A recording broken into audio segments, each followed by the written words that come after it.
ಸುಮಾರು ಬಾರಿ ನಾನು ಹಳೆಯ ನಿರ್ದೇಶಕರಾಗಿರ್ತಕ್ಕಂಥ ಶ್ರೀಯುತ ಕಾಳಿಂಗ ನಾಗರಾಜರವರು ಬೆಂಬಲ ನೀಡಿದ್ವಿ.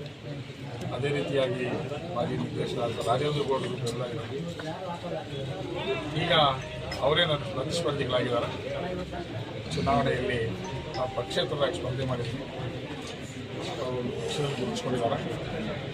ನಾನೇನು ಚುನಾವಣೆಗೆ ಸ್ಪರ್ಧೆ ಮಾಡಬೇಕು ಅಂದ್ಕೊಂಡಾಗ ಏನು ನಮ್ಮ ತಾಲೂಕು ಪೂರ್ವ ಕ್ಷೇತ್ರದಲ್ಲಿ ಏನೇ ಒಂದು ಡೆಲಿಗೇಟ್ಸ್ ಇದ್ದಾರೆ, ಅವ್ರನ್ನ ನಾನು ಎಲ್ಲರನ್ನೂ ಹೋಗ್ಬಿಟ್ಟು ಪರ್ಸನಲ್ ಆಗಿ ಮೀಟ್ ಮಾಡಿದ್ದೆ.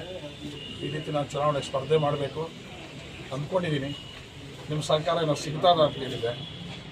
ಅವ್ರ ಮನಸ್ಫೂರ್ತಿಯಾಗಿ ನಮ್ಮ ಸಹಕಾರ ಸಿಗ್ತದೆ. ನೀವು ಪ್ರತಿ ಸಾರಿ ಯಾರೋ ಒಬ್ರಿಗೆ ಮಾಡ್ಕೊಂಡು ಬರ್ತಾಯಿದ್ರಿ, ಈಗ ನೀವು ಬೇಕು ಅಂತ ಕೇಳ್ತಾಯಿದ್ರಿ. ನಾವು ನಿಮ್ಮ ಸಹಕಾರ ಇರ್ತದೆ, ನೀವು ಚುನಾವಣೆಗೆ ಸ್ಪರ್ಧೆ ಮಾಡಿ, ಯಾವುದೇ ಕಾರಣಕ್ಕೆ ನೀವು ವಾಪಸ್ ತೆಗಿಬೇಡಿ, ನಿಮ್ಮ ಸಹಕಾರ ಕೊಡ್ತೀವಿ, ನಮ್ಮ ಮತನೂ ನೀವು ಕೊಡ್ತೀವಿ, ಯಾವುದೇ ಒತ್ತಡ ಇದ್ರೂ ಕೊಡ್ತೀವಿ ಅಂತ ಹೇಳಿದ್ದಾರೆ. ಅದೇ ಒಂದು ಮಾತಿನ ಮೇಲೆ ಅಪ್ಲಿಕೇಶನ್ ಹಾಕಿದ್ದೀನಿ. ಇತ್ತೀಚೆಗೆ ಕೂಡ ಎಲ್ಲ ಒಂದು ಡೆಲಿಗೇಟ್ಸ್ನ ನಾನು ಕಾಂಟ್ಯಾಕ್ಟ್ ಮಾಡಿದ್ದೆ. ಅವರು ಸಹ ಅದೇ ರೀತಿ ಈಗಲೂ ಸಹ ಅದೇ ಒಂದು ಉತ್ಸಾಹದಲ್ಲಿದ್ದಾರೆ.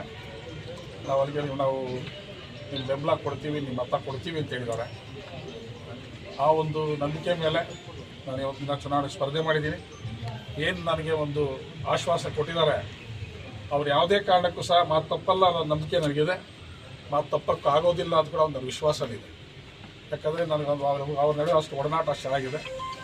ಆದ್ದರಿಂದ ಆ ವಿಶ್ವಾಸ ಮೇಲೆ ನಾನು ಕಂಟೆಸ್ಟ್ ಮಾಡಿದ್ದೀನಿ. ನಾನು ಗೆಲ್ತೀನಿ ಒಂದು ನನಗೆ ವಿಶ್ವಾಸ ಇದೆ. ನನ್ನ ತಾಲೂಕಿನ ಜನ ನನಗೆ ಮತ ಕೊಡ್ತಾರೆ, ನನಗೆ ನನ್ನ ಮೇಲೆ ವಿಶ್ವಾಸ ಇಟ್ಟು ನನಗೆ ಕೊಡ್ತಾರೆ. ನಾನೇನಾದರೂ ಈ ಜನ ಆಶೀರ್ವಾದ ಮಾಡಿದ್ರೆ ನಾನು ಈ ಧೈರ್ಯಗಳಿಗೆ ಒಂದು ಒಳ್ಳೆ ಕೆಲಸ ಮಾಡೋದಕ್ಕೋಸ್ಕರ ನಾನು ಪ್ರಯತ್ನ ಮಾಡ್ತೀನಿ ಹೊರತು ಇದ್ರ ಬಗ್ಗೆ ಬೇರೆ ಏನೂ ನನ್ನ ಕೆಟ್ಟ ಉದ್ದೇಶ ಇಲ್ಲ. ಒಂದು ಸರ್ವಿಸ್ ಮಾಡಬೇಕು ಅಂತ ಬಂದಿದ್ದೀನಿ ಹೊರತು ಒಂದು ಏನು ಡೆಲಿಗೇಟ್ಸ್ ಇದ್ದಾರೆ ಅವರ ಒಂದು ಆಶ್ವಾಸ ಮೇಲೆ ನಾನು ಕಂಟೆಸ್ಟ್ ಮಾಡಿದ್ದೀನಿ.